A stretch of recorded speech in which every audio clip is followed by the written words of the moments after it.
L'ONU en action, un programme de la télévision des Nations Unies.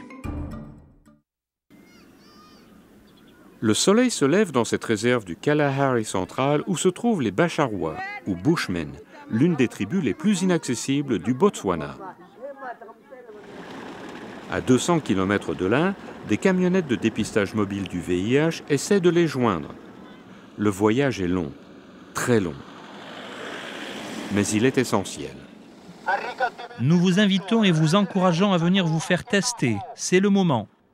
Un quart de la population de ce pays vit dans des régions isolées sans accès aux services de santé. La clinique la plus proche se trouve à 4 heures de voiture ou 2 jours à dos d'âne, leur mode de transport principal. Galea Kangwe Kangwe répond à l'appel pour aller se faire tester dans des tentes montées en clinique de fortune.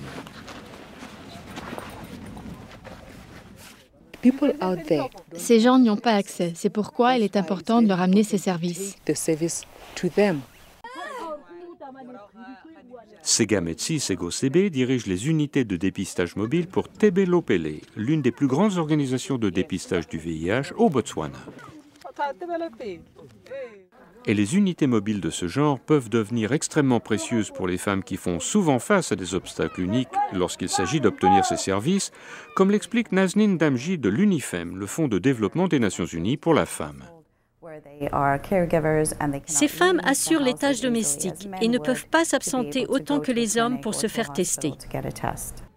Elle explique aussi que d'autres femmes n'ont tout simplement pas d'argent pour voyager.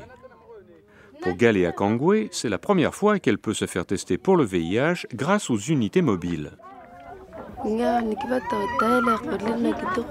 Je suis juste venue me faire tester pour savoir où j'en suis, pour savoir si j'ai le virus ou non. Et tout ce qui se passe dans la tente est confidentiel.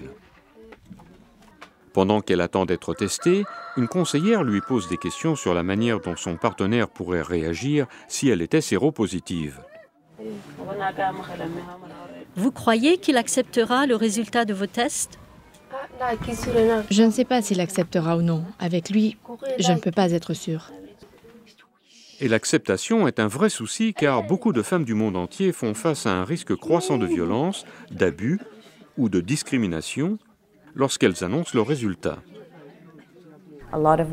Beaucoup de femmes seront abandonnées, ne pourront plus retourner chez elles, perdront leur héritage ainsi que tous d'autres droits qui sont légalement les leurs. En plus du fait qu'elles amènent le dépistage à la porte de ces gens, les tentes servent aussi de refuge aux femmes qui ont ces craintes. Elles deviennent un endroit privé où les femmes peuvent obtenir des conseils et un soutien. Et Galea Kangwe en aura besoin si elle est séropositive. Ce voile d'incertitude se lèvera dans 10 minutes. En 2008, les unités mobiles avaient pu joindre 160 000 personnes.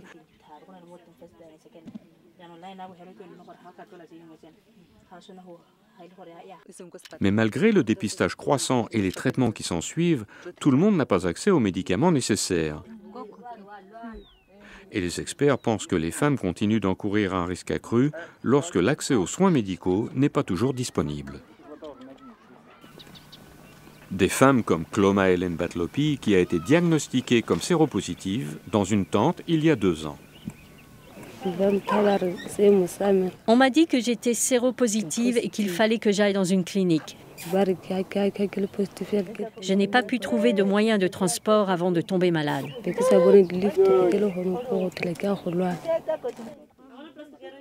Quant à Galea Kangwe dans la tente, ces 10 minutes se sont écoulées et les résultats sont prêts. Sa vie pourrait basculer irrémédiablement à tout moment. J'ai peur. Vous attendez que je retire le couvercle? Oui.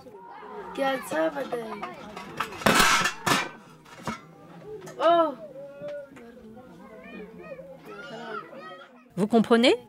Oui, c'est négatif. Le dépistage est la première étape pour tant de femmes et un pas important pour aider le Botswana à assurer l'accès universel aux services du VIH.